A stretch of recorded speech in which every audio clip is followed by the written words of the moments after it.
Tapenum's Day, a Wampanoag Indian Boy in Pilgrim Times, by Kate Waters, photographs by Russ, Kendall.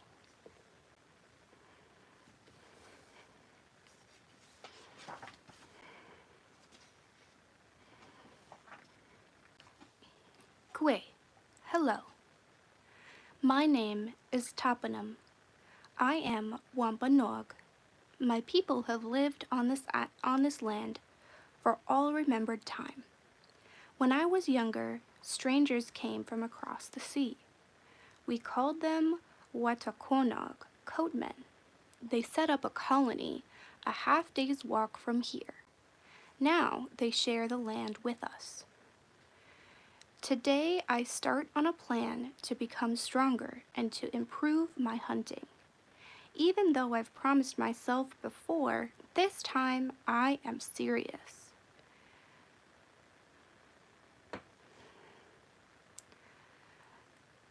Yesterday I found out that the Panisog came and took away all the boys they had chosen for initiation. I was not chosen. Panisog are warriors and advisors to our sachem, our chief. They are strong, skillful, wise, and kind. They choose boys who are strong in body and spirit. My friends and I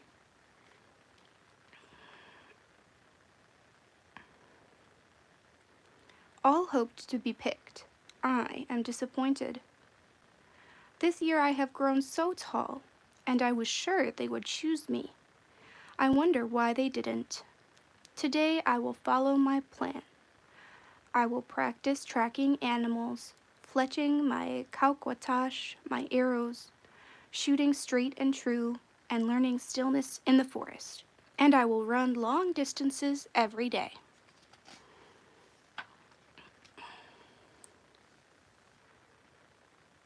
This is our summer planting ground near Namasket, where we live until the frosts come.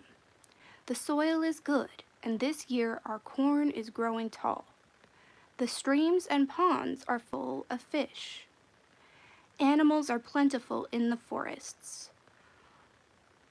Wasahumsqua, my mother, and my little sister, Numpaku, care for the corn.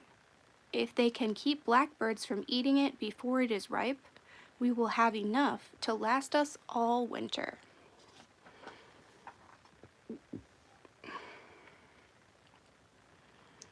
Before the sun is up, it is quiet in our witu, our house. I asked my father, Wishatun, to wake me early this morning so that he will know I am serious about training. My father hopes that I will become a panis. It would bring great honor to the family.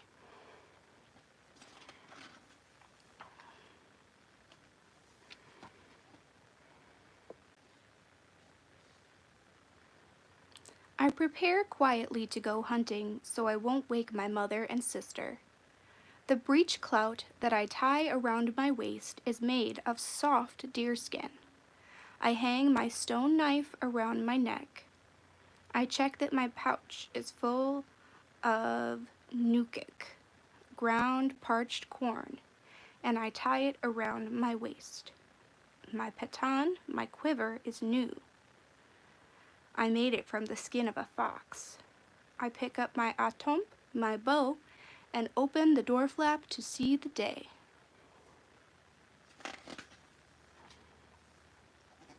As I set out for the forest, the sun is rising. It has not warmed the ground yet, and the birds are just beginning to sing.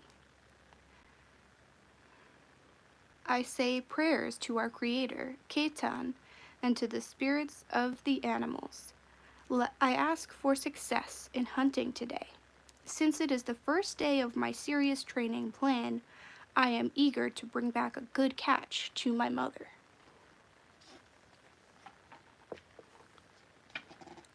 I have had nothing to eat all morning. It is best to hunt before the first meal because hunger makes the hunter more serious. But now I grow impatient. I am too hungry to wait, so I decide to rest and have some nokik. A little bit will quickly fill my stomach.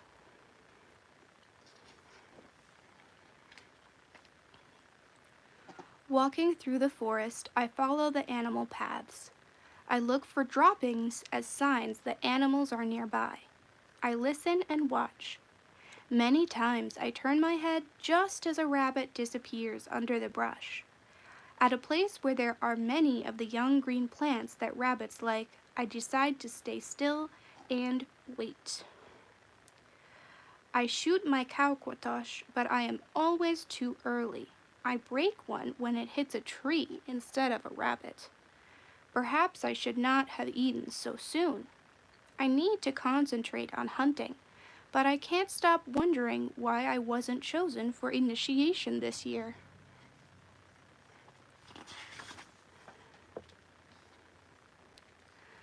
I put these thoughts aside. At last I hit a rabbit and later on a squirrel. This is a good catch for me.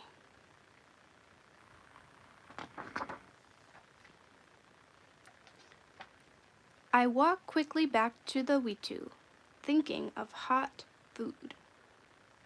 My arms and shoulders ache from drawing the atomp so many times. I give my catch to my mother. She seems pleased, even though my father has returned with a turkey. I think of how much strength it takes to shoot an animal that large. If I am this tired after one morning, will I ever be that strong?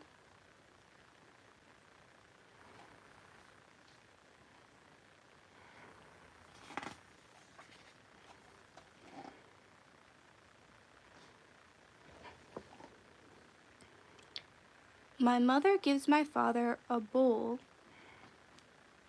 of sobaheg, a bowl of stew, and Numpaku and I help ourselves. Numpaku talks on and on about her morning. 100 birds came from the sky, and I shouted and stomped my feet and sang loud songs and scared them away from the corn.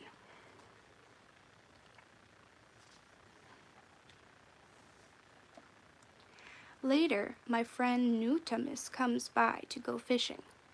On the way to the pond, we are quiet. We don't need to speak to know what the other is feeling. Finally, Nutamis says, I was sure you would be chosen this year, Tapenum. I'm sorry.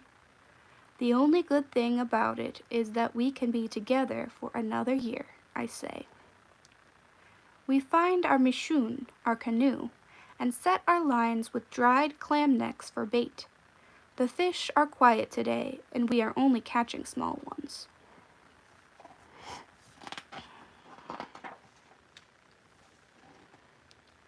I tell Nutamis about my training plan to hunt every morning and to take a long run in the afternoon. I'll never keep up with you at running, he says, but I will come hunting with you. We can practice fletching our kawkwatosh. Even the small fish stop biting, so we pull the mishun onto the shore. It is time for my run. I ask Nutamis to come too. If we practice every day, we will be strong enough to run to the colony and back. Wouldn't you like to see what the coatmen are building now? But Nutamis shakes his head no and turns toward home.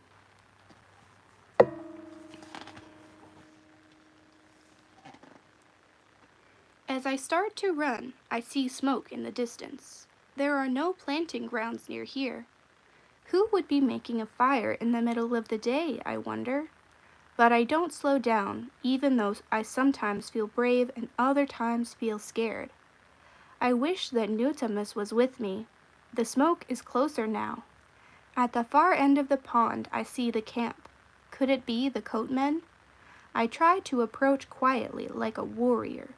It is an old man making a mishun. I have seen him before. He is called Waban, and people say he knows all the wisdom of our ancestors. To be respectful, I am quiet until he sees me.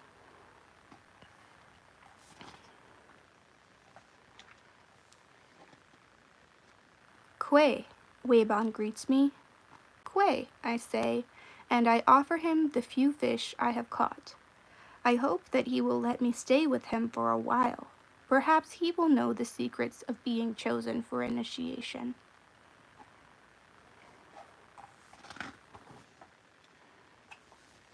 Weiban sends me off to get water and more wood for his fire.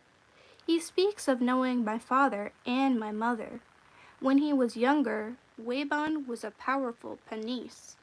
When he asks me to stay, we cook the small fish. Then I ask him to help me practice fletching at Kaukwat.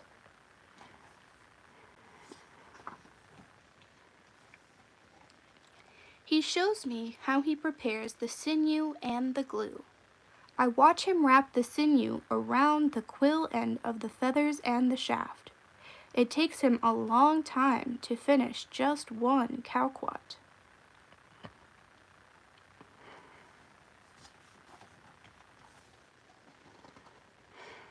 When it gets dark, we sit beside the water. I complain about how long it takes to prepare a Kaukwat, and he looks at me sternly and says, "You are impatient. Wisdom of spirit and strength of body take a long time to achieve. Every small thing you learn must be learned well. Otherwise you will have cracks, like a hastily made mishun. You must learn to be patient if you want to become a man." I listen to the night sounds and understand the truth of what Weiban has said. I must also practice patience. After a time we talk again. I ask about the Coatmen and their visit to our place. Weiban speaks of the land and the water and the many beings that inhabit them. "There is enough for all people," he says.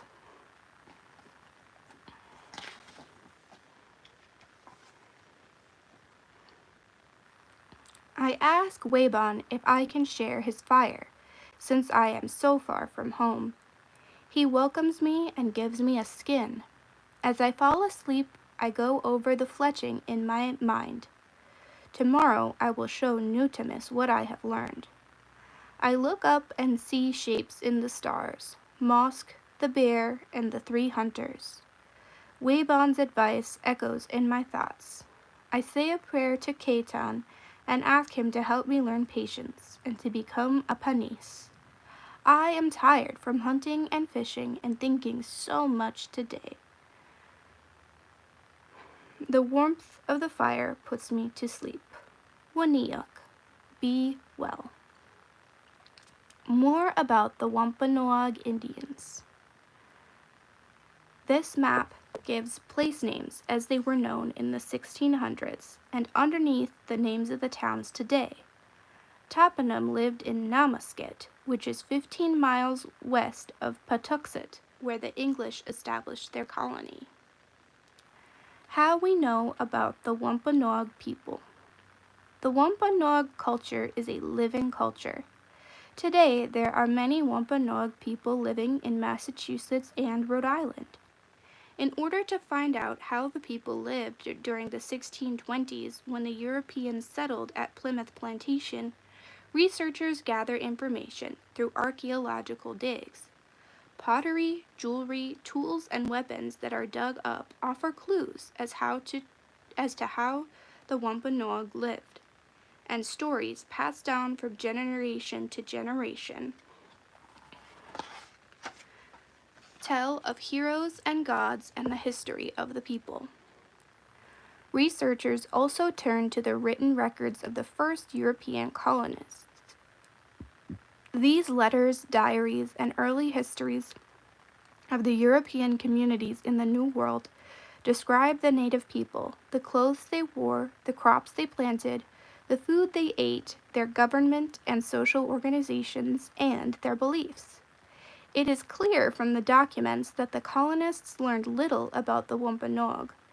Early colonial practical application of Wampanoag knowledge was limited to raising native crops and travel.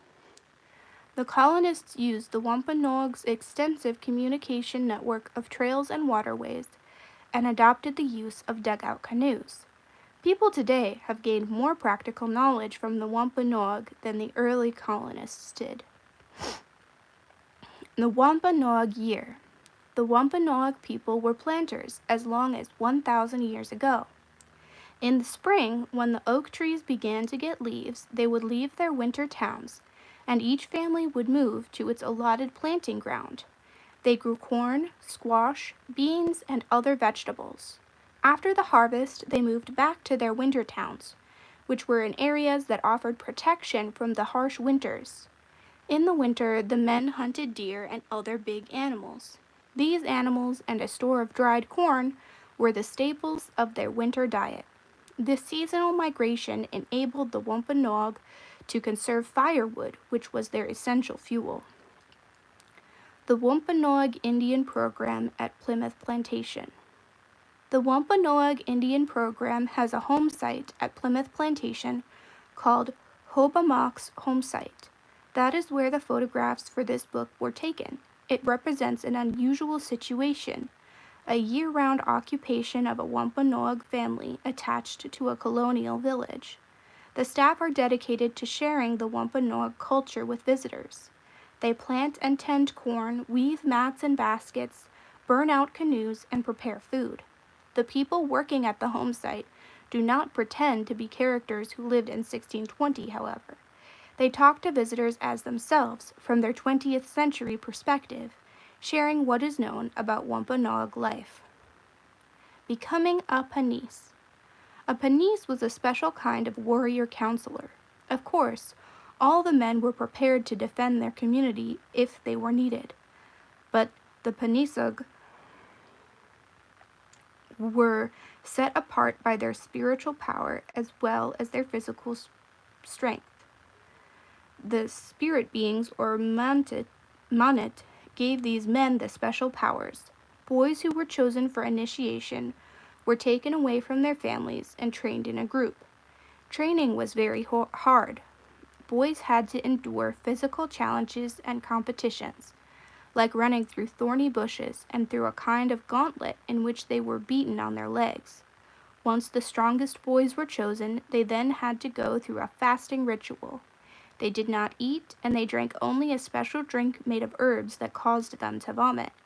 Once their bodies were cleansed, they waited reverently for the spirit being to visit them. If they had a vision, then it proved that they were destined to be Panisug. Panisug were known for courage, wisdom, courteousness, humanity, and great physical strength. They advised the chief, were sent as delegates to other communities, including the new European settlements, to mediate differences, and served as examples to young children. Glossary. Breech clout, loincloth. Coatmen. Translation of the Wampanoag word Watakonog. Fletching, attaching feathers to arrows. Quiver, a case for arrows. Sinew, tendon from an animal. A tomp, bow. Kauquat, arrow. Kauquatosh, arrows. Quay, hello. Mashoon, boat, dugout canoe. Nokik, parched corn. Patan, quiver.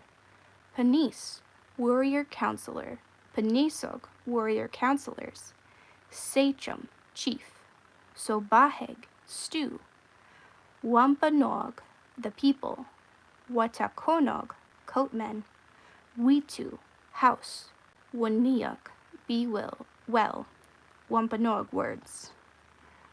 Wampanoag names and meanings. Nutamis, oak. Numpaku, jewel or treasure. Tapenum, he is sufficient. Weban, wind. Wishatun, mouth. Wasahumsqua, meaning unknown.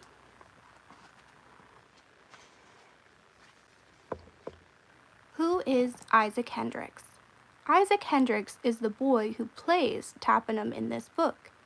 He is a Mashpee Wampanoag. Isaac was chosen to be part of this book by the assistant curator of the Wampanoag Indian Program. Isaac was 11 years old and in 6th grade when these photographs were taken. He plays baseball and basketball, hunts and fishes, and dreams of being a professional basketball player. He hopes to work at the home site at the museum when he is older.